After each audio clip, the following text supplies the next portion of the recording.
который Шамиль был сыном царевича Александра. Это запись Букураули. Букураули говорит, что перед Шамилем был один Тушин, которого знал его дядя.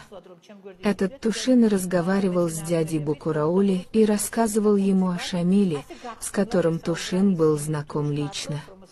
Конечно, статус незаконного сына для такой большой персоны может быть очень горькой участью, но несмотря на это, по преданию дяди Леа, по преданию дяди Букураули, сам Шамиль в разговоре с этим Тушиным не скрывал этого.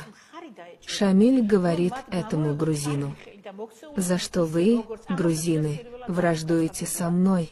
Почему вы придираетесь ко мне, чем я навредил вам? Я хочу восстановить наш царский престол. Я хочу вместе со свободой Дагестана восстановить дворец царя Ираклия, его могущество и восстановить грузинскую государственность. Вместо того, чтобы вы, грузины, стояли рядом со мной, вы сопротивляетесь, в конце концов я ваша кровь и плоть».